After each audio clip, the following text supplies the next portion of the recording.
Halo semuanya, selamat datang di dalam mata kuliah pengantar bisnis. Dan kali ini kita akan membahas mengenai bab 4, yaitu pilihan untuk organisasi bisnis. Adapun materi ini diambil dari buku Foundation of Business yang ditulis oleh Farrell and Hurd. Saya sebagai dosen pengampu, silakan kita mempelajari slide-slide berikutnya untuk mengetahui lebih dalam tentang materi ini. Tujuan pembelajaran kita di sini adalah mendefinisikan dan memeriksa kelebihan dan kekurangan dari bentuk organisasi kepemilikan perseorangan, lalu organisasi kemitraan, dan juga korporasi.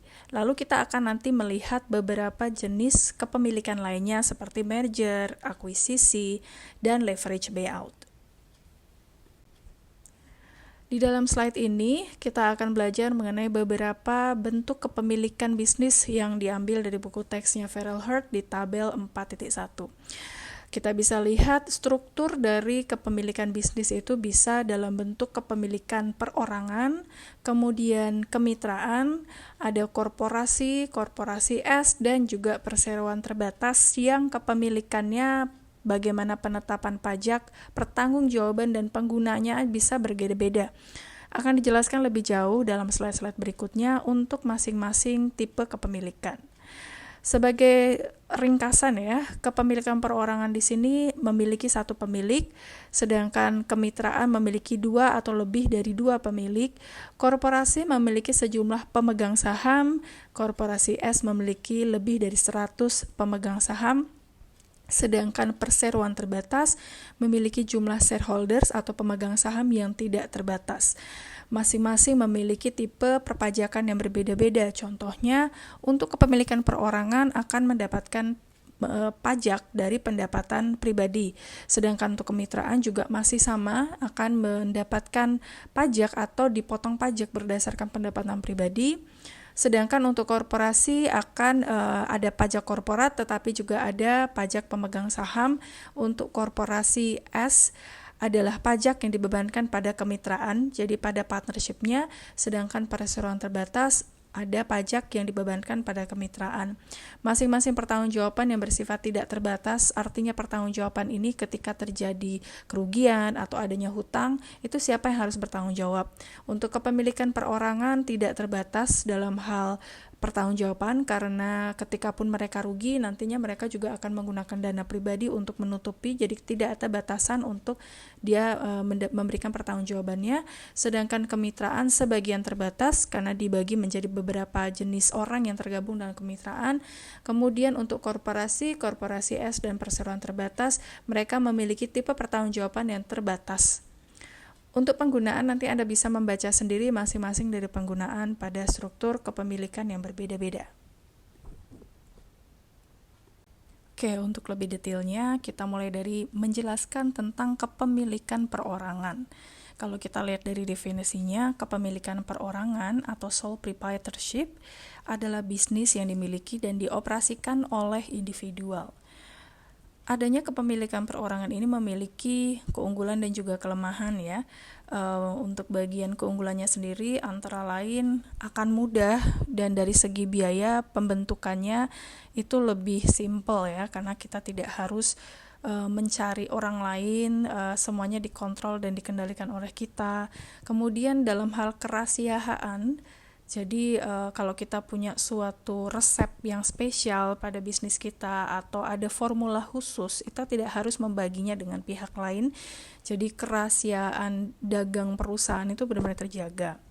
Kemudian distribusi dan penggunaan keuntungan itu juga hanya dikelola oleh kita sendiri, jadi tidak ada kendala untuk kita harus membagi keuntungan kita kepada orang lain. Lalu fleksibilitas dan kendali bisnis itu hanya satu pemilik. Peraturan pemerintah yang mengatur kepemilikan perorangan itu juga tidak seketat ketika mereka mengatur aturan terkait dengan perusahaan atau korporasi. Lalu perpajakan diatur dengan perpajakan pribadi berdasarkan pendapatan pribadi, dan ketika kita pun punya kendala untuk menutup bisnis, kita tidak harus memikirkan permasalahan yang kompleks ya, misalnya membagi hasil, kemudian membagi kerugian dan seterusnya. Ya, walaupun itu bisa juga menjadi suatu kelemahan dari bisnis ini. Kemudian Dari sisi kelemahan, adanya kewajiban yang tidak terbatas, jadi unlimited liability. Artinya, pemilik usaha itu tidak dapat membagi kerugian dengan pihak lain, yaitu ketika pun dia mengalami kerugian, maka dia harus mengambil mungkin uang personalnya untuk menutupi kerugian, dan dia harus bertanggung jawab sepenuhnya. Kemudian sumber dana yang tidak terbatas, artinya kalau ternyata membutuhkan modal di kemudian hari, maka sumber dana yang dibutuhkan itu tidak ada batasnya, tidak ada bagi-bagi dana kan ya untuk memodali bisnisnya. Keterampilan yang diberikan juga bisa terbatas, karena apa? Karyawan-karyawan yang skillful biasa akan memilih kerja di perusahaan yang bersifat korporat, atau dia bikin bisnis sendiri, sehingga kita pun kalau merekrut karyawan juga ini jadi kurang berkualitas. Kurangnya kontinuitas, karena orang yang bertanggung jawab hanya kita sendiri. Akhirnya kalaupun kita harus meneruskan bisnis ini kepada keluarga, belum tentu keluarga punya interest yang sama ataupun skill yang mumpuni untuk bisa melanjutkan bisnis ini. Dan sisi perpajakan, kelemahan lainnya adalah juga diambil dari pajak pribadi. Nah, ini menjadi salah satu kelemahan. Tipe kepemilikan bisnis yang berikutnya adalah kemitraan. Kemitraan di sini adalah suatu bentuk organisasi bisnis yang didefinisikan oleh Uniform Partnership Act sebagai asosiasi dua orang atau lebih yang menjalankan bisnis sebagai pemilik bersama untuk mendapatkan keuntungan. Adapun kemitraan adalah bentuk usaha yang sedikit digunakan karena sebagian besar lebih banyak menggunakan kepemilikan perorangan atau korporasi sekaligus. Keunggulan dan kelemahan ini antara lain adalah dari sisi keunggulan, pertama kemudahan pengorganisasian, karena jumlah pemiliknya tidak banyak, jadi lebih mudah untuk mereka saling mengorganisasikan tugas dan tanggung jawab. Kemudian ketersediaan modal dan kredit, karena tidak hanya satu pemilik, mereka bisa saling sharing modal dan kredit juga. Kemudian adanya pengetahuan dan keterampilan yang saling melengkapi dari pemilik yang berbeda. Lalu ada pengambilan keputusan yang tidak harus dilakukan oleh satu orang tetapi bisa didiskusikan dengan pihak lain, dan juga kontrol regulasi dari pemerintah yang tidak seketat untuk kepemilikan bisnis korporasi. Kelemahan dari kemitraan antara lain adalah kewajiban yang masih tidak terbatas, artinya ketika mereka mengalami kerugian atau terjadi naik turunnya bisnis, ya mereka harus bertanggung jawab, mereka punya kewajiban untuk membuat bisnis ini sustainable, jadi mereka mungkin harus mengambil dana personal, dana pribadi untuk menutupi kerugian ataupun hutang, itu sangat memungkinkan. Lalu tanggung jawab bisnis yang harus dibagi rata supaya tidak ada perebutan dominasi dalam posisi bisnis. Lalu kehidupan kemitraan yang bisa aja karena konflik personal maka menjadi tidak harmonis, itu sangat memungkinkan. Lalu kebutuhan untuk pendistribusian yang adil, ya kalau misalnya kita sudah menyepakati, ini tidak menjadi suatu kelemahan. Dan yang terakhir adalah sumber dana yang terbatas, karena dana itu hanya berasal dari individu yang memang bersepakat untuk menjadi mitra.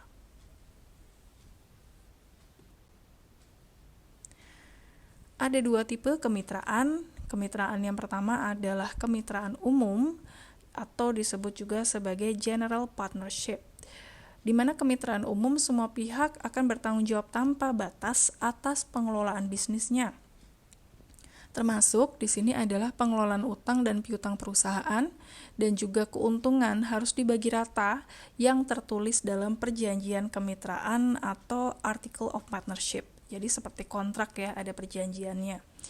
Dan yang tipe kedua adalah kemitraan terbatas atau disebut sebagai limited partnership, di mana kemitraan terbatas di sini terdiri dari mitra umum yang ada tanggung jawabnya yang bersifat terbatas pada jumlah uang yang mereka berikan untuk usaha bersama. Mitra terbatas biasanya hanya menginvestasikan uangnya, jadi dikatakan sebagai investor pasif dan tidak memainkan peran apapun dalam pengelolaan bisnis sehari-hari. Jadi dalam kemitraan terbatas dia tuh hanya investor aja, hanya memberikan uang saja, tapi ada pihak lain yang memang dia melakukan pengelolaan operasionalnya, tapi dia akan mendapatkan keuntungan berdasarkan jumlah modal yang dia berikan berdasarkan kesepakatan pula. Tipe ketiga dari kepemilikan bisnis disebut sebagai perusahaan atau korporasi. Perusahaan di sini adalah badan hukum yang didirikan oleh negara dengan harta dan kewajibannya terpisah dari pemiliknya. Untuk perusahaan sendiri lebih ketat ya dalam hal kontrol regulasi dari pemerintah sendiri, karena ada hak, ada kewajiban, ada tugas, dan ada wewenang. Jadi dia juga berbadan hukum biasanya. Adapun di dalam perusahaan ini dapat memiliki dan mentransfer properti mereka kepada pemilik atau pemegang saham lainnya, dan harus ada penandatanganan kontrak ya sebagai korporasi. Bisa juga menuntut dan dituntut atau digugat ya di dalam pengadilan.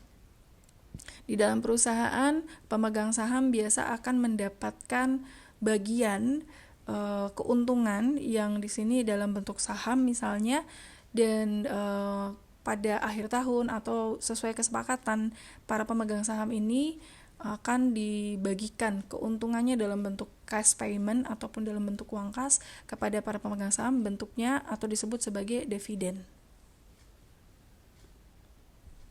Tipe-tipe korporasi atau perusahaan ada 5 ya. Pertama adalah perusahaan domestik. Perusahaan domestik di sini menjalankan bisnis di negara di mana dia mendaftarkan bisnisnya.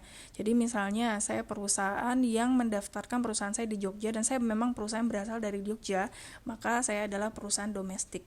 Lalu perusahaan asing di mana dia didaftarkan di kota lain tapi beroperasinya di kota lainnya lagi. Jadi misalnya saya mendaftarkan perusahaan saya di Yogyakarta tapi saya membuka bisnis di Jakarta atau melakukan operasional saya bisnis di Jakarta. Itu disebut sebagai perusahaan asing. Lalu ada perusahaan alien di mana mereka melakukan usaha atau operasionalnya di luar negara yang jauh daripada tempat di mana dia didirikan. Misalnya saya perusahaan yang berasal dari Jakarta, akan tetapi saya mengoperasikan bisnis saya di Malaysia ataupun di Filipina. Itu disebut sebagai perusahaan alien. Lalu tipe perusahaan itu bisa dikelola dengan cara privat dan juga secara publik. Dimana kalau secara privat di sini yang mereka lakukan adalah dimiliki hanya oleh satu atau beberapa orang yang terlibat erat dalam pengelolaan bisnis. Kemudian mereka memang memutuskan untuk tidak menjual sahamnya ke publik dan tidak diwajibkan untuk mengungkapkan informasi keuangan mereka secara publik karena memang tidak dibuat sebagai perusahaan yang terbuka ya, bukan perusahaan publik. Dan walaupun untuk kedepannya mereka bisa menjadi perusahaan publik melalui penawaran umum perdana ataupun IPO. Kemudian perusahaan publik adalah tipe berikutnya. Ini adalah perusahaan yang sahamnya dapat dibeli, dijual atau diperdagangkan oleh siapapun. Ya, jadi kalau misalnya Anda ke Bursa Efek Indonesia, misalnya Anda punya saham di Unilever, Anda bisa jual, Anda bisa beli sahamnya, Anda bisa jual kembali. Dan saham tersebut dapat dijadikan milik pribadi ketika seluruh saham perusahaan dibeli dan tidak dapat dijual secara publik. Jadi kalau misalnya ada yang memiliki saham mayoritas gitu ya, dan itu cukup misalnya dibeli semua sahamnya, maka bisa menjadi perusahaan sendiri gitu ya, salah satu yang dimiliki oleh orang itu saja dan tidak dapat dijual secara publik. Ada 2 jenis perusahaan publik, yaitu kuasi publik dan nirlaba. Jadi perusahaan kuasi publik adalah perusahaan yang dimiliki oleh pemerintah, dan perusahaan ini biasanya usaha-usaha yang memang terkait dengan masyarakat ya. Contohnya kalau di Amerika Serikat misalnya NASA, kalau di Indonesia misalnya PT Kereta Api ataupun Pertamina, itu disebut sebagai perusahaan publik kuasi atau kuasi publik. Lalu ada juga yang bersifat nirlaba atau NGO yang memang tidak untuk mendapatkan revenue untuk keperluan pribadi tetapi untuk sosial. Kemudian contohnya adalah PMI misalnya, kemudian Red Cross, lalu Habitat for Humanity dan lain sebagainya. Itu contoh-contoh perusahaan publik nirlaba. Di dalam perusahaan ada elemen-elemen yang harus dipersiapkan, antara lain adalah jajaran direksi. Jajaran direksi ini dipilih oleh para pemegang saham dan ditetapkan dalam tujuan jangka panjang supaya mereka memimpin dan mengelola perusahaan dengan baik, dan dipastikan tujuan itu harus tercapai dan sesuai dengan jadwal yang disepakati oleh para pemegang saham yang dikelola oleh jajaran direksi. Dan dalam mempekerjakan pejabat perusahaan, kita bisa memilih direkturnya itu outside director ataupun inside director. Outside director adalah orang-orang yang diambil berasal dari luar karyawan dan orang-orang yang bekerja di perusahaan. Sebagai contoh, jajaran direksi misalnya diambil dari perusahaan yang ada di Unilever, misalnya diambil dari pemerintah gitu ya. Misalnya dia bekas orang yang pernah bekerja sebagai staf-staf tertentu yang khusus sebagai direktur di perusahaan tertentu, dan sekarang adalah pejabat publik. Misalnya pejabat publik di bagian UMKM atau di bagian korporasi, maka dia diminta menjadi jajaran direksi sebagai penasehat. Makanya kadang-kadang kan Anda bisa melihat jajaran direksi di perusahaan itu ternyata dia juga adalah jajaran pejabat pemerintah, ataupun dia adalah akademisi misalnya seperti itu. Kemudian inside director adalah orang-orang yang bekerja di perusahaan yang juga masuk dalam jajaran direksi. Ya, misalnya sebelumnya dia adalah manajer keuangan yang dia kemudian dipromosikan menjadi direktur dan seterusnya, yang memang diambil dari dalam perusahaan itu sendiri. Lalu di dalam korporasi, jenis kepemilikan saham itu terbagi menjadi dua. Yang pertama adalah saham preferen, dan yang kedua adalah saham biasa.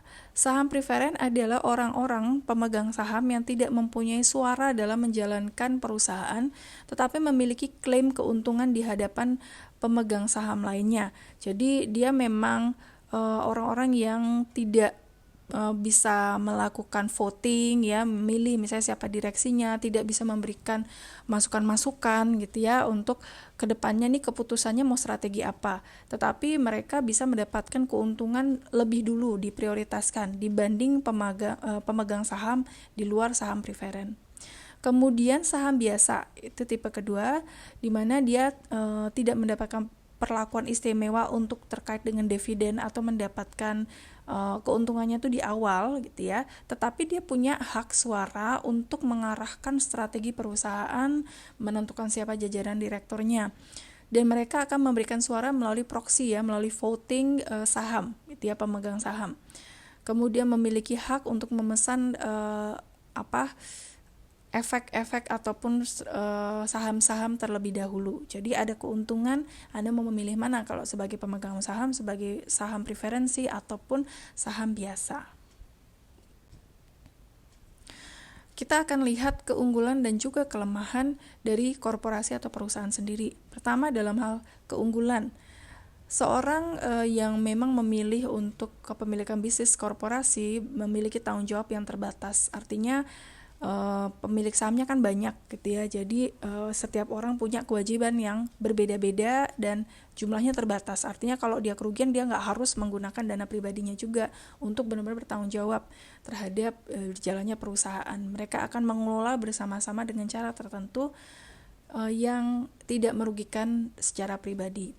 Kemudian kemudahan perpindahan kepemilikan ya, karena tadi jajaran direksinya itu dipilih secara tergantung voting mayoritas dari pemegang saham, jadi kontinuitas dari perusahaan itu pun bisa dilanjutkan secara jangka panjang. Kemudian kehidupan abadi itu maksudnya adalah perusahaan itu sustainability-nya panjang gitu ya, bisa sangat jangka panjang karena yaitu ya banyak pemegang saham yang terlibat di situ. Sumber dana itu berasal dari eksternal, bukan hanya dari personal. Kemudian potensi untuk memperluas bisnis itu sendiri tinggi. Dari sisi kelemahan, pajaknya berganda. Jadi perusahaan sebagai korporasi itu ada pajak sendiri, dan sebagai pemegang saham ada pajak pemegang saham. Kemudian membentuk korporasi itu tidak mudah ya, kita harus mengajukan badan hukum ya, perizinan berbadan hukum, kemudian birokrasi dan regulasinya itu sangat ketat.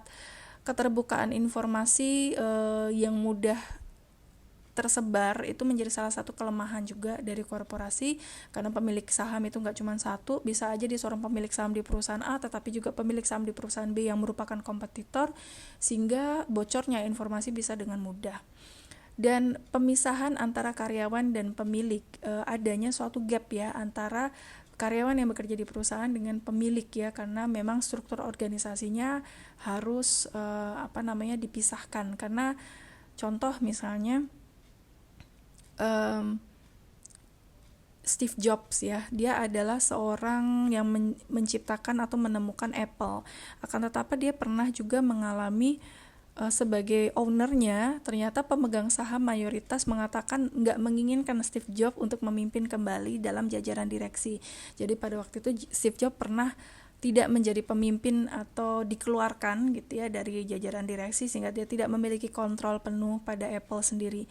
Jadi ini merupakan suatu kelemahan juga yang terjadi. Pemilik kadang tidak bisa benar-benar mengontrol sepenuhnya walaupun dia adalah penemunya gitu ya, karena semua suara tergantung pada pemegang saham. Jenis kepemilikan lainnya adalah joint venture, korporasi S, perseroan terbatas, dan koperasi. Di sebelah kanan gambar yang Anda bisa lihat ada Toyota dan Mazda yang mereka melakukan joint venture di United States untuk pembuatan pabrik bersama. Joint venture di sini adalah kemitraan yang didirikan untuk proyek tertentu atau untuk waktu terbatas. Sehingga joint venture biasa dibatasi dalam waktu 5-10 tahun atau 20 tahun yang bisa menjadi bubar kalau mereka tidak melanjutkan kerjasama tersebut. Yang berikutnya adalah korporasi S. Kalau kita melihat pada ringkasan sebelumnya, korporasi S di sini memiliki jumlah pemegang saham lebih banyak daripada korporasi biasa. Perusahaan ini dikenakan pajak seolah-olah itu adalah kemitraan yang memberikan pembatasan pada pemegang saham. Lalu ada perseroan terbatas atau LLC. Di sini adalah bentuk kepemilikan yang memberikan tanggung jawab terbatas dan perpajakan seperti kemitraan, tetapi memberikan lebih sedikit batasan pada anggotanya. Jadi kalau dalam hal jumlah juga lebih besar jumlah pemegang sahamnya dibandingkan korporasi S dan korporasi, akan tetapi batasannya diberikan lebih sedikit pada para pemegang saham. Dan yang berikutnya adalah koperasi. Anda pasti tahu ya, koperasi ya. Ini adalah orang-orang yang mereka berkumpul, organisasi yang kecil terdiri dari individu dan usaha-usaha kecil yang bersatu untuk mendapatkan keuntungan menjadi bagian dari perusahaan yang lebih besar. Biasa koperasi di awal pembentukannya, anggota harus memberikan uang kas, kemudian uang tahunan yang kemudian dikelola bersama untuk dijadikan sebuah bisnis bersama. Dan kemudian akan ada pembagian hasil di akhir tahun. Jenis kepemilikan yang berikutnya ada merger, akuisisi, corporate trader, dan leverage buyout. Untuk merger sendiri, di sini adalah kombinasi dua perusahaan dalam bentuk perusahaan baru. Ya, contohnya merger antara Boots sama Willgans, kemudian Dell sama EMC dan seterusnya. Ini bentuk-bentuk merger ya, untuk contohnya Pfizer dengan Allergan. Nah, jadi merger adalah dua perusahaan berbeda gabungin diri mereka lalu bikin brand baru. Merger itu bisa berbentuk horizontal, vertical, atau conglomerate merger.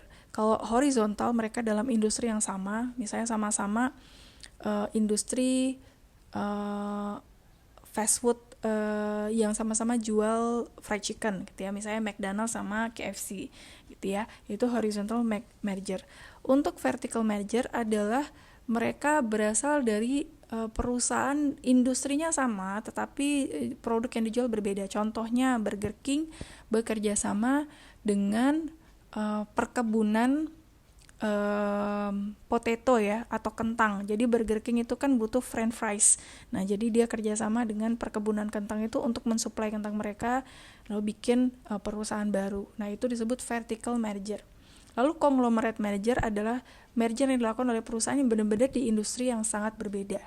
Ya, jadi perusahaan itu bisa aja misalnya kuliner, dia bekerja sama dengan perusahaan delivery atau kurir ya, jadi sangat berbeda. Itu disebut sebagai conglomerate merger. Lalu akuisisi adalah membeli sebuah perusahaan oleh perusahaan lainnya, biasanya dengan pembelian saham yang bersifat mayoritas atau dominan. Jadi kita melihat bahwa ada perusahaan yang dia memiliki menjual saham, terus sahamnya kita beli dengan cara mayoritas sehingga kita bisa mengontrol perusahaan, itu menjadi akuisisi. Kemudian corporate trader ini adalah perampok perusahaan ya, kalau di bahasa Indonesia kan adalah investor yang membeli sejumlah besar saham di perusahaan yang asetnya saat itu lagi under value ya. Jadi kalau misalnya Anda besok belajar mengenai saham itu kan ada yang tiba-tiba lagi jatuh nilainya. Nah, corporate trader itu dia nyari perusahaan-perusahaan yang lagi nilai sahamnya rendah, lalu dia beli dengan jumlah saham yang besar untuk kemudian diakuisisi gitu ya. Disebut sebagai perampok perusahaan atau bahasa Inggrisnya corporate trader. Ada yang leverage buyout di sini adalah akuisisi perusahaan lain dengan menggunakan sejumlah besar uang yang dia bergabung dengan perusahaan lainnya, menghutang dulu gitu ya untuk bisa membeli perusahaan itu dan memenuhi biaya akuisisi gitu ya. Jadi dia berhutang dulu untuk membeli akuisisi perusahaan ini. Jadi itu jenis-jenis kepemilikan lainnya yang selain yang sudah kita pelajari di awal. Baik, semuanya terima kasih sudah mendengarkan materi bab 4. Semoga ini memberi manfaat buat Anda. Selamat belajar dan sukses selalu.